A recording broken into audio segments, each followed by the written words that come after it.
The ancient town of Ravenscroft lay nestled between dense forest, its cobblestone streets winding through centuries-old architecture.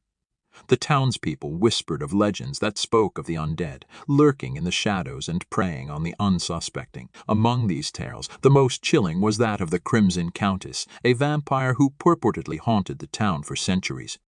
As the clock struck midnight on the eve of the autumn equinox, a lone traveler named Alexander arrived in Ravenscroft. He sought refuge in the creaking inn at the town's edge, oblivious to the ominous atmosphere that hung in the air. The innkeeper, a grizzled man with haunted eyes, warned him of the dangers that befell those who ventured out after dark. Unfazed by the tales, Alexander set out to explore the town.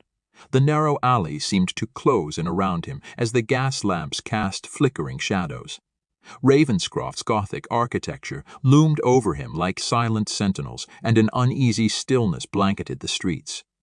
In the heart of the town, Alexander stumbled upon an ancient cemetery, the gravestones weathered by centuries of wind and rain. As he wandered among the tombstones, a soft whisper carried on the wind reached his ears. Drawn to an ornate mausoleum, he hesitated before the entrance, its heavy door ajar. A gust of wind slammed the door shut behind him, plunging Alexander into darkness. Panic set in as he fumbled for his flashlight.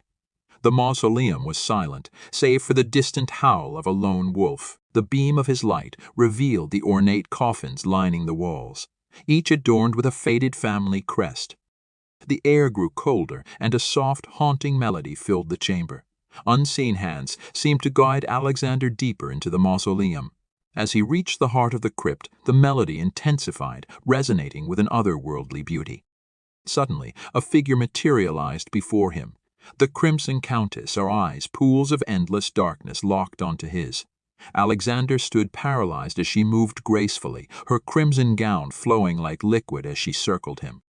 In a sultry voice, the Countess spoke of immortality, of the ecstasy that awaited those willing to surrender to the darkness. Mesmerized by her hypnotic charm, Alexander felt an irresistible pull toward her. But just as the Countess extended her hand, a distant rooster crowed, heralding the approaching dawn.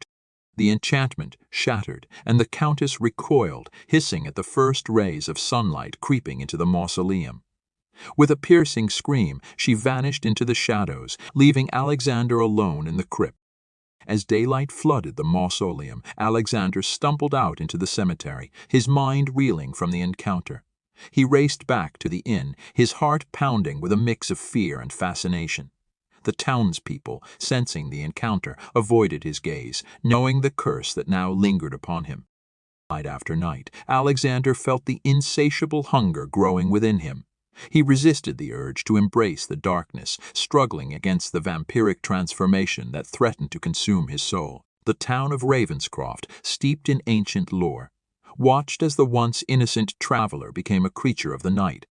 As the seasons changed and the town fell deeper into winter's embrace, Ravenscroft became a haven for the supernatural. So the Crimson Countess, thwarted but not defeated, continued to weave her dark influence, ensuring that the tale of Ravenscroft and its haunted visitor would echo through the ages.